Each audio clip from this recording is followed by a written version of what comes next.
গত 2 দিনে নিকো উইলিয়ামসের প্রতি বার্সেলোনার আগ্রহ তীব্র গতিতে বৃদ্ধি পেয়েছে এবং নিকো উইলিয়ামস নিজেও এই ট্রান্সফারের জন্য আগ্রহী বলে জানা গেছে। তবে মুন্ডো ডিপোর্টিভোর মতে কাতালান ক্লাবটি দুটি বড় ধরনের সমস্যার মুখোমুখি হচ্ছে, যা উভয় পক্ষের আন্তরিক ইচ্ছা থাকা সত্ত্বেও এই বহুল প্রতীক্ষিত ট্রান্সফারকে ব্যাহত করতে পারে। আপাতত বার্সেলোনা এখনও লুইস ডিয়াজকে লেফট উইংয়ের প্রথম পছন্দ হিসেবে বিবেচনা করছে, তবে লিভারপুল থেকে তাকে নিয়ে আসাও খুব কঠিন। সব দিক বিবেচনায় হয়তো ভাগ্যের উপরেই ছেড়ে দিতে হচ্ছে কে হবে বার্সার নেক্সট সিজনের লেফট উইংয়ের ভরসা।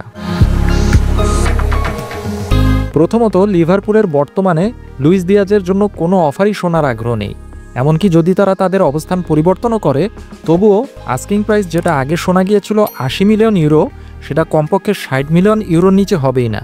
তার মানে লিভারপুল থেকে লুইস দিয়াজকে কেনাটা খুবই জটিল একটা বিষয়।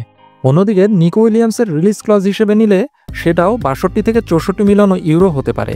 তবে সমস্যা হচ্ছে বার্সেলোনার দৃষ্টিকোণ থেকে নিকোর পেমেন্ট ইস্যুটা একটা বড় ধরনের সমস্যা, কারণ অ্যাথলেটিক ক্লাব পুরো পেমেন্টই একবারে চায়, কিন্তু বার্সার মতো একটা ক্লাব যারা কিনা বর্তমানে ফিনান্সিয়ালি রিকভারিতে আছে, তারা এত টাকা একবারে দেওয়ার মতো শক্তিশালী অবস্থানে নেই।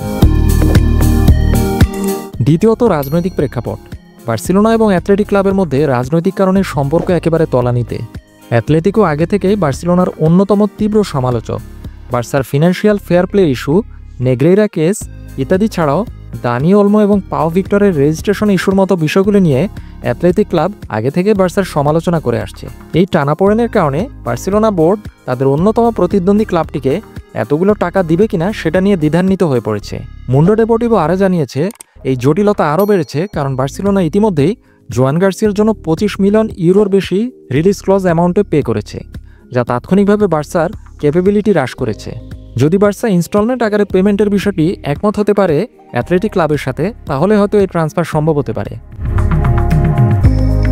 সুতরাং নিকো উইলিয়ামস ট্রান্সফারটি কাগজে কলমে সহজ বলে মনে হতে পারে, তবে ক্লাব দুটির সম্পর্কের টানাপোড়েনের বাস্তবতা এবং বার্সার আর্থিক সীমাবদ্ধতা এই ট্রান্সফার ইস্যুটিকে কঠিন করে তুলেছে।